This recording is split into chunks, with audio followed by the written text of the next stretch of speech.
Transformation is hard. Many years ago, I had a mentee come to me with a dilemma. She felt like she didn't fit into the culture, and she thought it would be easier if she left GE and went to another company where people were more like her. And I agreed with her. It would be easier. But when you fit in, it's pretty hard to stand out. I encouraged her to stay and try to change the things that she thought needed to be improved. And yes, it would be hard, but I think it is significantly more rewarding. She ended up staying, and she's an amazing champion of diversity and inclusion.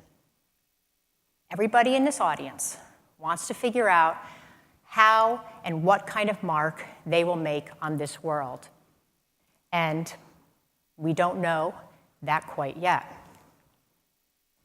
This little girl in the picture is my grandmother, Sarah.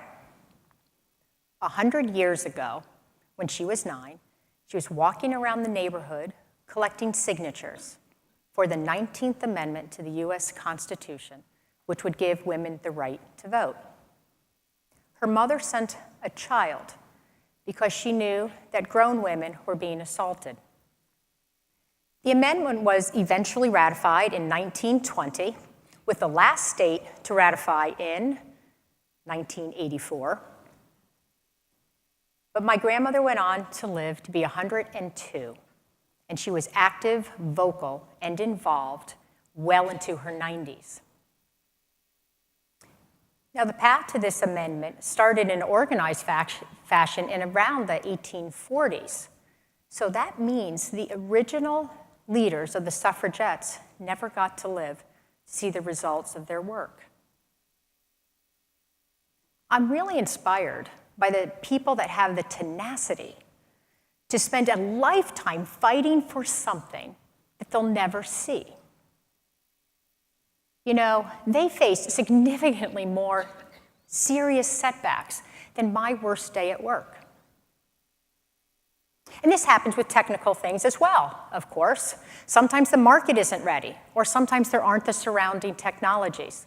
It's not like Da Vinci didn't have an idea for a flying machine, or Edison didn't invent an electric vehicle. So, in my previous role, I ran advanced technology projects at the research center. And one day, out of the blue, this guy called. His name is Bob. And he said, "I'd like to give you a ride." I had no idea who he was. So I checked him out thoroughly, and apparently it was okay. So I went, and he had a lot of stories. And he apparently had worked on electric cars his whole life. He told me he almost gave up when a vice president went up to him and said, "Why are you working on something so silly?" And he had tears in his eyes when he was telling me this story. So you can imagine how vindicated he felt driving me around in his brand new Prius. Now, of course, not everything takes a lifetime. So sometimes things work on the very first time, but more often than not, you will fail at first, and then you'll have to decide, is it really even worth it? Because not everything is. You can't go chasing every new idea. When I was your age, I tried to fight everything. And I had to learn, what can I control and what can't I? But if something is worth fighting for, and you have failed, you are going to have to try again, but not the same way. This is me 20 years ago. And I was the only senior female leader at the research center. All the men were 15 years older than me. I had 2 small children in daycare, and I had a working husband. They regularly had meetings at 7 a.m. and after 5. So this was causing real problems for me at home. We were going to have an offsite. So I had an idea. I thought it was a good one. It was for this newfangled thing called flex time. I was also going to suggest that we have core meetings between the hours of 8 and 5. So I drove to the offsite, and I'm super excited, and I announced it with all the passion that I have, and I was soundly defeated, with scoffs, and an air of, well, if you can't handle it. I remember that 90-minute drive home. It went something like this. I want to quit. I want to quit. I want to quit. And then I didn't. Now, several months later, because I thought it was worthwhile, I said, I'm going to try this again, but not the same way. So I went to my finance manager, John Curley, and said, how do we do this and make it work with our government accounting? And he helped me. And then I went to Lonnie Adelheit, who was my then boss and senior vice president and my mentor. And since I was running the e-business program, I sold it as a retention program for all employees. And he loved it. He then went off and told our peers, my peers, that we were going to do it. Now, when you take a stand like this, you shouldn't expect to feel popular. But then again, in this particular group, I wasn't very popular to begin with. You need to be mentally prepared for all of the obstacles that will come in your way when you try to change something. It isn't easy. Just think about how hard it is just to change yourself. Every one of you, I think, knows I'm addicted to Diet Coke. Guess what? I gave it up 2 months ago. But I am not 100% sure I will never have one again. By the way, just seeing this makes me really want one. So if you think about how difficult it is to change just yourself, imagine how hard it is to transform an entire organization. But it doesn't mean you give up. Now, you have already made a difference. There are 400 of you in the room, and there are 3,000 other Edisons and alumni outside the room. And the longer you stay with the company, the more influence you will have. Now, some of you are thinking, okay, I have no power, or I'm too new. So I just thought I would quote one of your childhood heroes. Every great wizard started out as nothing more than we are now, students. If they can do it, why not us?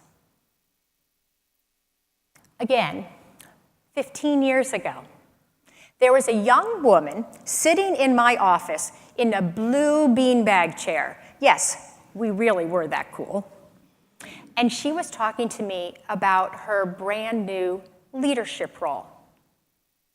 I don't think she ever could have imagined that she would become a vice president. Danielle Merfeld is here, and you'll be talking to her throughout the summit. But I ask, who in the audience is going to be the Danielle of tomorrow? Okay, so what do we need to transform? I used to have 4 things. I simplified. We have 2. Technology. So that's me as an Edison. Good, thank you for not laughing. I was in the controls group in our old aerospace business, and I had this burning question. So I made an appointment with an engineering leader, and I was sitting outside his office waiting, and he was running late. He opens the door, and he says, I don't have time for you right now. So, of course, it's me. So I said, okay, I only have one question. It's really quick. How do you become an engineering manager? And he yelled back, you have to be 35. So, to be a great engineer, I agree, it takes a really long time. But for the first time in my career, all of you in this audience can be an expert in something before you're 35. We are entering into all these great, exciting new technology areas.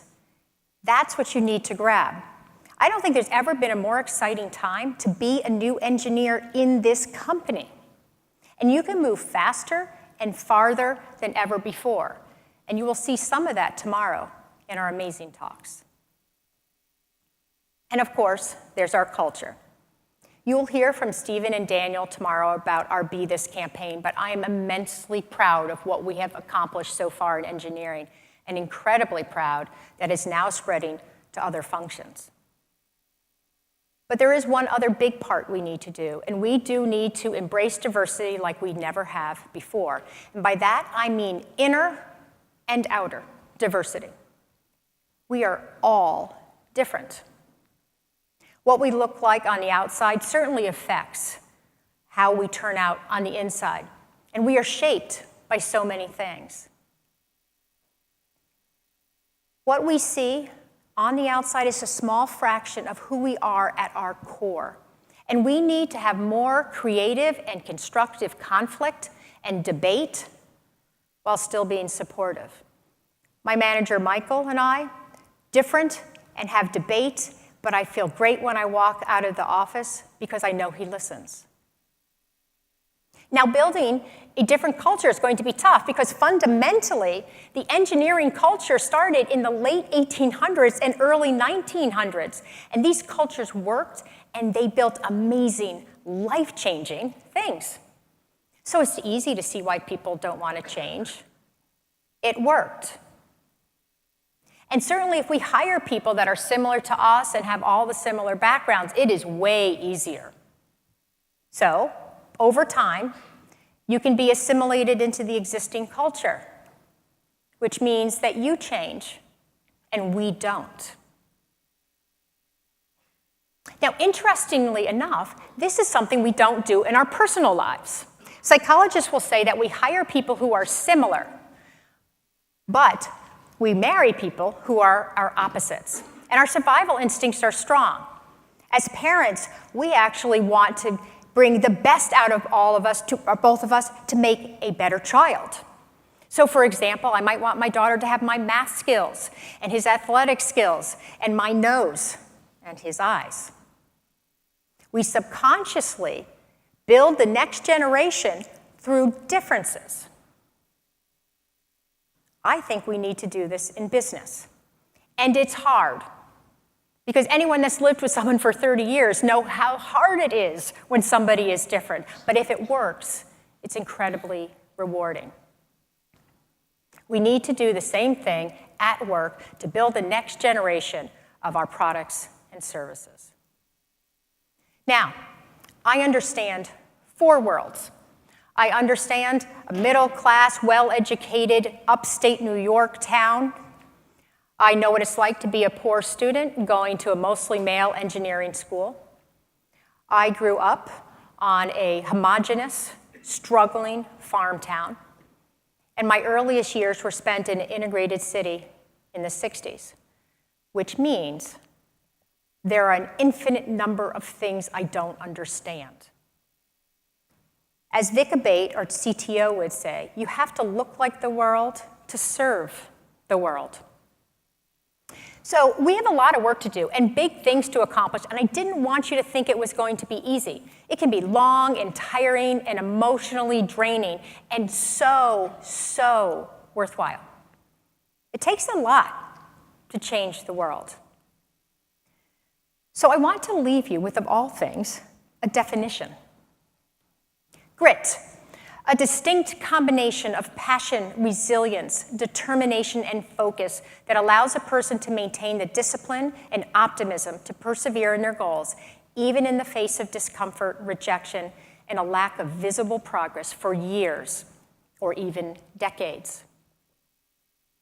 You are all going to graduate this year, and I want you to stay, to paraphrase John F. Kennedy as he's talking about going to the moon. Not because it is easy, but because it is hard. Thank you.